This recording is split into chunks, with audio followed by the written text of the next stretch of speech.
الله رب العزت عالم لا طالب لا دارنګي یو سکالر لا لوی درجه ولي ورکي لکه په دنیا کې عالم لا الله رب العزت ورکړي په آخرت کې به عزتي د عزت او دارنګي لوی درجه د الله رب العزت د طالب العلم لا ولي ورکړي دا نو دې شاته انتهایی بنیادی غټي وجې دي هغه وجې نه الله رب العزت طالب العلم لا لوی درجه ورکړي دا یو وجه داره چې طالب العلم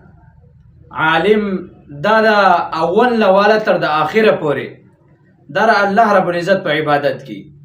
ځکه حدیث مبارک کې راځي پیغمبر علیه الصلاۃ والسلام فرمایي رجل شاب نشأ فی عبادت الله یو سړی هغه دی چې د قیامت په ورځ باندې و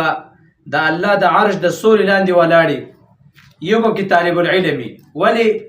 ځکه چې دا په اول نواله تر د اخره پورې در الله په عبادت کې پیدا شوی داسې عبادت د الله کوي قرآن تناسي احادیث وي دارنګې منځونه کوي په جومات کې هر منځ د جمع سره هر عبادت 24 ګنټې د زندگی په عبادت کې نو ځکه الله رب العزت عالم له یو درجه ورکړي دویم وجه داره چې دا د الله رب العزت کلام تناسي قرآن مجید تناسي او قرآن مجید دا الله رب العزت کتاب دی او الله رب العزت انتهایی عظیم او لوی ذات دی نو چې کوم یو قسم د الله رب العزت ذات هغه قرآن چې هغه الله نازل کړی د الله شان اوچت دی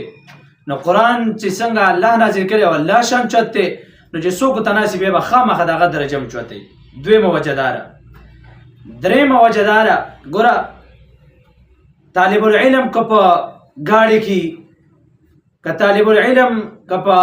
اسې روانې په روډ باندې که په ګاډي کې په ټرین کې که ایروپلین کې که په هر شي کې دی خو دې څه د الله رب العزت کلام دې په خوله باندې جاري یا څه مخامخ ورسئ تلاوت کوي یا په ژبه باندې جاري هر ټایم هر وخت کې د الله رب العزت تلاوت کوي ذکر کوي نو د الله رب العزت یو لوی درجه ورکړې ده ځکه خلک په دنیا پسې منډه وي چې په دنیا کې عزت دی خلک په پیسو پسې منډه وي چې په پیسو کې عزت دی څوک په مشهورتیا پسې منډه وي چې په دې کې عزت دی الله رب العزت فرمایي عزت دا د الله په دین کې دی ځکه دنیا الله پیدا کړې ده هغه ذات چې دنیا یې پیدا کړې هغه په خپل باندې وایي چې متاع الحیات الدنیا دا ژوند چې کوم دی دا ټوکې دي دا ژوند چې کوم دی دا دنیا دا له لعب ټوکې دي هسې نو چې چا پیدا کړي ده هغه په خپله باندې وایي چې دا ټوکې دي نو بیا پسې انسان ولې ورپسې شي چې هغه ذات وایي چې ما پیدا کړي ده دا ټوکې دي دا یوه شوړه ده متاع الحیات الدنیا دا ژوند د دنیا دا یوه شوړه ده دا ټوکې دي دا یو ټایم تېرولی دي نو بیا ولې انسان په دې پسې منډه وایي او هغه الله چې دنیا پیدا کړې ده هر څه پیدا کړي دي هغه وایي عزت زما سره دا وایي عزت زما په کتاب کې دی وجه نه الله طالب له لویه درجه ورکړې ده ځکه هغه په کتاب پسې منډه وایي په دنیا پسې منډه نه وایي نو دنیا هم خپله راځي لوی لوی علما دي په مخ د ځمکه باندې تېر شوي دي ځینې وستي ځینې به راشي خپل کور یې نه خپل ګاډی نه خپل پراپرټي یې نه خپل بینک بیلنس یې نه هېڅ یې نه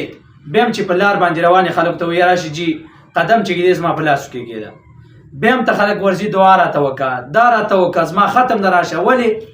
الله رب العزت دین له غاړه ورکړي نو چې الله دین له سړی غاړه ورکړي نو بیا الله رب العزت یو عظیمه درجه ورکړي